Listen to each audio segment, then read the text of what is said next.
Hello everybody, my name is Will and welcome back to Sprocket, and we today are revisiting the quad track design, except instead of the tracks being in front of each other, which they were last time, we actually have them side by side, and as you can see, they're all functioning. Previously, they kind of rotated, but you couldn't turn very well. These function exactly how you would expect from quad tracks, so we should be able to build something pretty cool today. I'm thinking going a little bit Soviet style, because I've got the turret that I can kind of steal off the medium tank I did the other day and just scale it up. So let's see how we do, but it's probably going to end up looking quite Object 279, I can't lie. Hello all, it's the time-lapsey bit. How's it going? It's been a while since I made a video. I was going to do From the Depths today, but I have not had enough time to do that, so you get Sprocket instead. I do need to do it From the Depths fairly soon. Hold me to that, otherwise I won't hold myself to that. I have been playing a lot of Monster Hunter Wilds because I really like that game. A lot of people have a lot of criticisms about it, and I understand them all, and yet, stab, I don't know, man, it's simple joys for a simple man. I'm a very simple man. Today we are building a quad track tank. Thank you once again to the person who I downloaded this blueprint from, which is Aku.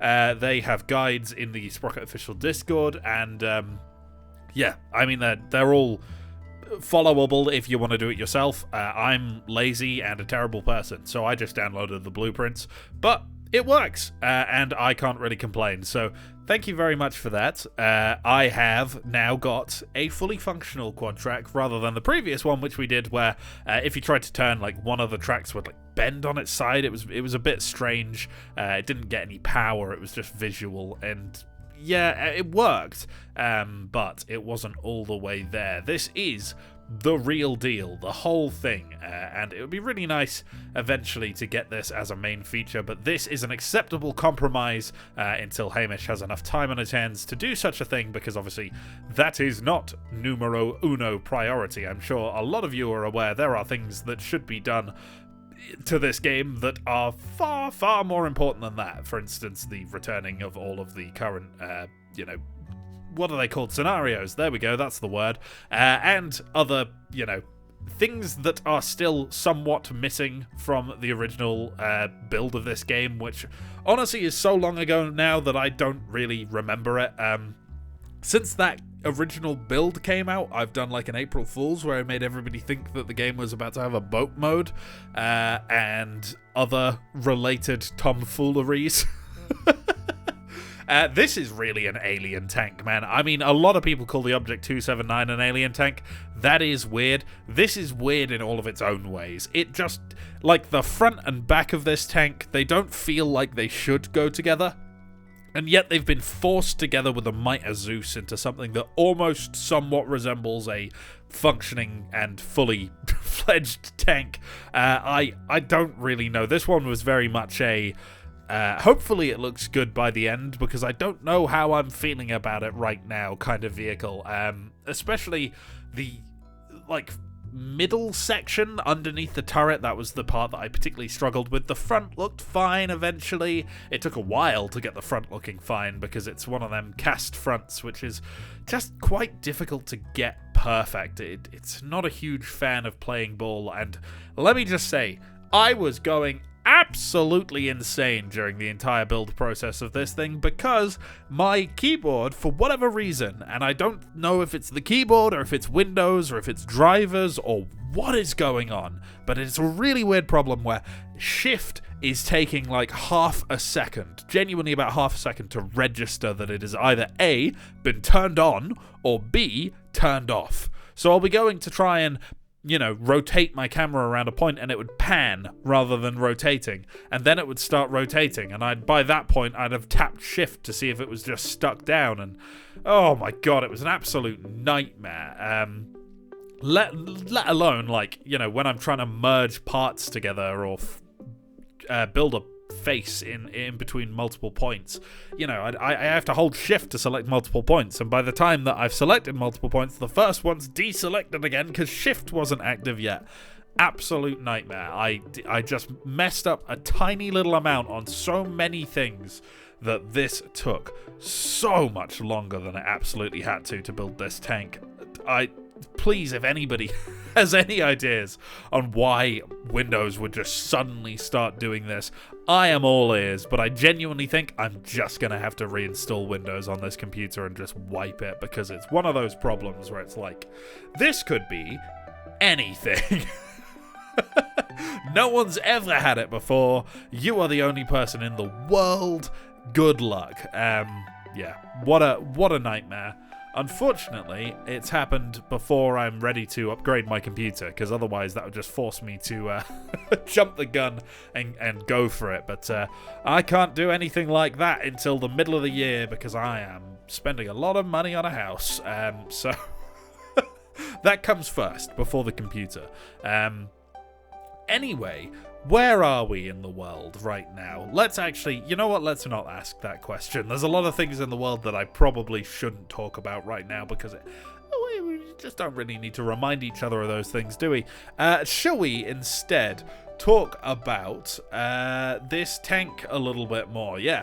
Obviously, based on the Object 279, which is one of them fan-favorite tanks, we are going to have a 130mm cannon, similar to, I guess, the 130 is, I think it's a Soviet cannon. Honestly, is the Object 279 using a 130mm gun? It very much could be. Let me just Google it really, really quick, see if we can find out. And it is using a 130. Yes! I correctly guessed that it's using a 130mm gun. Didn't look that up. So, it's using the same gun, roughly, as its real-life counterpart, with 270-odd millimeters of penetration, which is pretty neat. I'm sure you can imagine that is going to punch through most tanks, especially in the scenarios of this game, because things on, like, fields, not exactly the most armored in the world. Obviously, the big kicker here is the quad track, and if you're looking for an explanation on how that works, I genuinely do not know. I think it's something to do with, like, in the files, you have an engine which is associated to a gearbox. That if you reference multiple gearboxes with I don't know if you can do multiple gearboxes. I think you can only do one gearbox, but a gearbox can reference multiple tracks which have an ID. You got to change the ID to be the one of the duplicate track. I don't really know, man. I'm talking absolute nonsense. I do programming for work. I don't want to come home and program, so I just let other people do the work. Which just makes me sound awful. This is the part where I was really struggling to get the front to feel right. It was the fact that the hull, like, smoothly transitioned into these fenders, which just didn't feel correct at all. So you can see here, I kind of make it more of a deliberate change between the fenders and the hull, and now the hull gets this really smooth cast curve that leads out to the edge of the hull, so that's really nice. And here I put some ladders down the front to help the crew for the turret get up there. I don't really know why you would put the ladder on like that, but that's somewhat like how it is on the Object 279E, I think it is, the World of Tanks one. Don't play World of Tanks, but you World of Tanks players probably know roughly what I'm talking about, because when I googled it, that's one of the things that came up. So I mean, World of Tanks is not the best place to get your historically accurate tank information. I'm sure most people are not under that illusion, but regardless, it's where I took that thing from, and here I am stealing my Soviet turret from the Soviet medium tank we built 4 or 5 videos ago now, and of course we end up doing a huge amount of modifications to it anyway. The Object 279 has this kind of flat-ish section on the top here, so I want to get something along those lines on top. It feels more heavy tank. I don't know, just made the turret feel more like it fit on this hull rather than the original medium tank turret, which didn't quite have that energy. Here you can see I'm just fighting with the geometry a little bit because it wasn't too happy. Sometimes when you change it from quads to triangles, it does a little bit better with working out what the geometry is actually meant to be. So if you are ever running into problems where things kind of turn into a bowed metal square rather than the nice triangular-based geometry that you're expecting, that's something that you can try and do. Here's an absolute nightmare of a piece of work that I wanted to do, which is move this a little bit more centrally. This kind of turns into the gunner's sight, actually, which I didn't really expect, but, I mean, sure, I guess it works. This turret, as well, doesn't obviously go very deep into the hull because you've got the tracks in the way.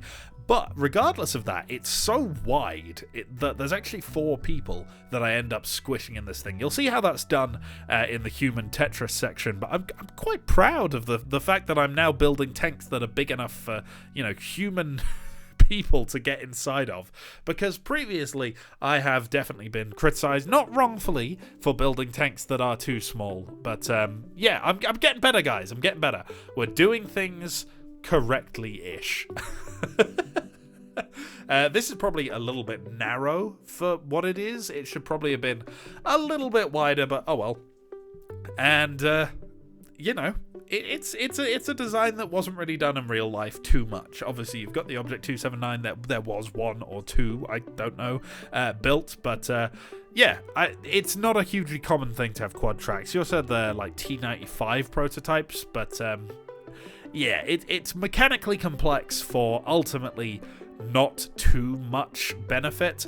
The problem ultimately is, like, if you do lose a track, if you blow a track, like happens quite often in tanks, the inner track is an absolute nightmare to get back on the vehicle. You might be able to do that thing where you lay the track on the ground and drive the road wheels over it and have it like roll over the return rollers and get it on that way, maybe, but most of the time, if you've especially lost especially if you've lost a track piece, you're just going to have to pull off the entire outer track assembly to get to that inner track assembly, and that is just not a fun job for anybody involved. So, I mean, that makes, I guess, the one in front of the other track design a little bit more feasible for quad tracks, but similarly, it's not practical, if you know what I mean. It's feasible in the sense that you could do it, but like, why? You're reducing your ground pressure at that point, as opposed to the track side by side, which at least with all of those problems you are improving the ground pressure of the tank. So there you go. My computer is having an absolute fit right now, so I'm really hoping that this audio is not distorted. And we're nearly done with this design here. You can just see me putting on the barrel. And in a moment, you're going to get yourself a nice dose of human Tetris, which is always everybody's favourite part of tank building. But yeah, the interiors for this thing aren't the most fleshed out. I had to do a little bit of cheating, clipping in the gearbox to the actual tracks themselves in order to just make it work to a basic level. Unfortunately, it really wasn't playing ball. I did have to do that, but you know how it is. Sometimes you just got to do a little bit of cheating to make these designs actually feasible, because it's nonsense, man. This thing wouldn't really work in real life, so we're just going to have a bit of fun with it, make it work anyway. You can also see there's constantly a red warning here saying out of range. You can obviously still spawn it in, otherwise I wouldn't have been able to spawn it in earlier, but that just never goes away. It seems that the sprocket is expected to like be in the middle of the tank. I don't really know. It's a little bit weird, but it doesn't really matter. If you're building a quad track tank in a game that doesn't support quad track tanks, you're probably not caring too much about the rules. Have I already done human Tetris? I thought that was coming after this, but absolutely not at this point. This is like the last thing I did. Anyway, my voice is literally about to go, so we'll call the time-lapse section here, and we're going to go take on fields and defense with this thing and see how it performs in combat. Bye! Okay, and here is the vehicle, and for once, I'm not going to say this tank nearly killed me, it's nearly killed my computer. We are barely holding on right now, so hopefully I can get this video finished before I need to reinstall Windows. We have a fully functioning quad-tracked tank with functional suspension and all of the bells and whistles that you would expect. Look, there you go. I mean, the suspension. Well, goodness me, what was that all about? What was that? that. The suspension is a little bit rock solid, I can't lie. It's not got a huge amount of ground clearance either. But given that it weighs 70 tons, as you can tell, it's pretty nippy, to be entirely honest. We've got a pretty beefy engine in this thing. I thought I would, just because it seems about fitting. Unrealistically, for perhaps a Soviet tank, we have some pretty decent gun depression going on, as you can see. 10 degrees, which just doesn't quite feel right on a Soviet tank, but you know what? I could get away with it, so I've done it. We have a 130mm cannon. This can penetrate approximately 270mm of armor. Boom, plenty to go through the side of myself. It's got a good chunk of frontal armor. If we go around here, you can see in places it's as thick as like 800mm effective. On the turret, it's a little bit less. I've forgotten to armor the mantler. I'll just do that. And obviously the big weak spot here is this kind of V section where the driver sits and where the engine goes. This is significantly weaker than the rest of the tank. The sides are, yeah, fine. They're not great, and this should be pretty decent to take on the field scenario, and hopefully also defense. So that's what we're going to be doing today with this thing. Hopefully you like it. I'm going to fix that weak spot, and then let's head on into fields. Okay, here we are on fields, and surprisingly we actually get two of these things, so this should be fairly easy in theory. We're going to do the usual strategy, push up on the left-hand side and take out the tanks, the heavy tanks, in a little bit of a close-range knife fight before we take on the light tanks. We might even be able to snipe this guy, to be honest. This should be... I mean, that was a good hit, but it didn't do anything. This should be a fairly easy-to-aim gun. What about this one? Yes! I've not actually managed to pull one of those off yet. I've also just noticed the back of the turret here. There's some weird edge geometry going on there. I will fix that, don't worry. You can't unsee it for the rest of this battle, though. Okay, time for heavy tank number 2. Ooh, we're getting some weird sliding going on. I'm presuming the game is not hugely happy with the fact that we have 4 tracks. It's not quite designed for it. That is good. And this guy over here will be next. We can get that guy from here, no problem. I'll just go clean through the turret, I think. Yep, there we go. I do enjoy the slight delay and then the explosion that these heavy tanks always seem to give. Okay, we have the remaining, I think, 2 heavy tanks to deal with, as well as the light tanks. That should kill that guy. Yep, the usual delayed explosion death. And then we got another one just down this hill. The light tank should be approximately in front of our hull here. You, sir, can also go. Okay, that did kill him. I was a little bit confused there. I thought it missed. We are getting some interesting physics with these quad tracks. I'm wondering if we have a non-road wheel part clipping with the ground causing these problems. That could well be it. And I've shown a little bit too much of myself to these light tanks. We probably shouldn't expose ourselves too much because they don't have crazy guns, but we've seen before they're very good at finding tiny little weak spots you missed. Is the bottom of my hull? No, I'm not entirely sure what's touching the ground to cause this really weird driving mechanic, but it's okay, we can move. It's just a little bit janky. Come on. There goes another one, hopefully. Just 2 more. There's 1 left. Oh, we're basically stuck. Come on. It feels really weird. We're just bobbling around. And the final tank.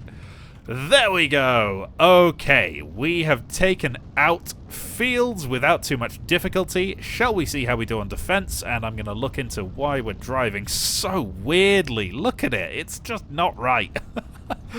Okay, some slight glitchiness aside, defense went very well for us. Not defense, sorry. Dunes went... No, the only other scenario. Fields went very well for us. And now it's just us versus everything they can throw at us in defense. We don't get any allies here. But luckily, we have a very strong turret. And we have a hole that we can hide in. And a pretty darn nice 130mm cannon. So all we need to do is basically hold down. Hope they don't hit us in a weak spot. And snipe. So shots like that are going to pay off big time. That was really nice. And we've immediately been shot in the back of the turret. Damn it! Yeah, there's not a lot we can do about the risk of getting shot in the back here. What I might try and do is if I continue to push forward a little bit more, we might have a chance to get a little bit more terrain between myself and the enemy tanks behind us if we can hide in one of these dips here. So we're going to have a little bit more risk of being killed from the front, but hopefully a lot less risk of being killed from behind, which is obviously far, far more dangerous. I'm going to stop and kill one of them just because I think we're going to have to start working on them. There's someone right behind me. Don't like that at all. Hopefully we can kill this guy before it becomes a problem. Oh, I don't like how long that took. Yep, no, that's not gone well. Okay, starting to have a little bit of concern about how we're gonna do this. We're not low enough to hide entirely in one of these dips from one whole side of the map. I mean, we get a decent bit of cover from here. Whoa! Already taken out my suspension. That is crazy. Okay, that's bad. We're now stuck in one place and having to deal with tanks from two sides, which is, yeah, not ideal. There's one hopefully dead. We're probably going to be getting shot at from behind any second now. I want to kill this guy and then get the turret forward. He's gone by the hill. You are next, buddy. That'll do. These guys immediately in front are now the threat. We seem to be able to move just a little bit. So hopefully we can just get ourselves rotated to whatever angle we need to be at. You are... I can't let you get a side shot. You're going to kill me. Oh, you missed. Okay. Thank God. I think one side of our twin transmission is taken out. That's why we can still kind of move. Can we go through the front of this guy? Yes, we can. Another one over there in a little bit of a dip, but we should be able to hit him. And he looks dead. I'm going to go as far as to say he is probably dead. Can we limp out of our little dip that we're in to hunt down the last few tanks? Okay, I think I see them. I think they're these guys over the hill here. We can barely move, but I think we can just get both of these guys if we arc the shot over the hill. Please be the last two. It's so difficult to move anywhere. Did that just non-penetrate? I'm hoping that was a non-pen. Please.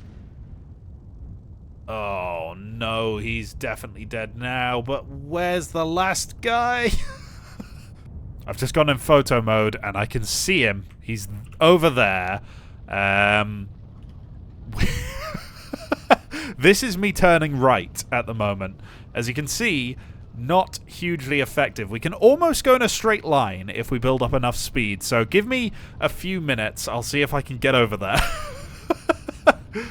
Okay, this is the closest thing to a straight line we can do. We're slightly veering left, but as you can see, we are closing in on that tank. I'm going to turn right again. Okay, this is good enough of a shot for me. Oh, I'm not a good enough of a shot for it. Okay, surely. Yeah, there we go. Okay, we have, not without casualty, defeated defense. Can we take on a couple of my own tanks in a custom battle?